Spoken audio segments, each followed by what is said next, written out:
Bugun sotuvda Ozarbayjon noyob tog'i. Yasalganiga 70 yil bo'lgan Ozarbayjonning Yevroy ustalari, Grisha ustasi yasagan. Ko'rinishlariga alohida baho berasizlar. Figuralarning ishlanishi zo'r. Sadaflari ham dengiz sadafidan qo'yilgan. Bu tog'ni o'zlarimiz kapitalni 100% ta'mir ishlarini qilganmiz. Suvchanalarni eshitib, o'zlaringiz bahosini berasizlar. Fikrlaringizni kutib qolamiz. Hamma tog' ham bunaqa jarangga yurmaydi.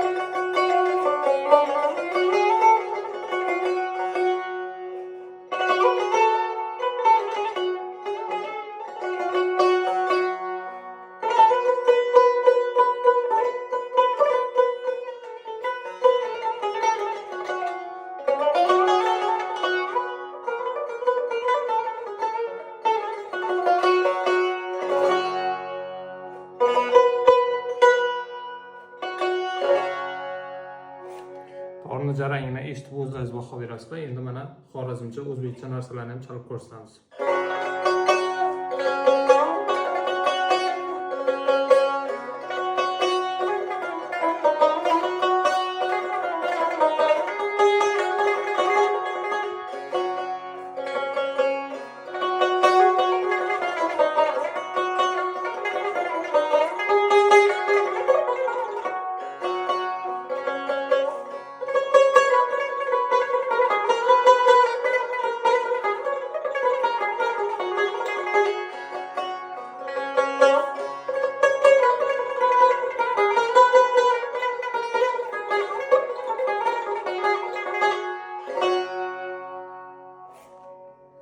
Bu tog'ni bunaqa jarangli holatga kelishiga bizani ham hissamiz katta.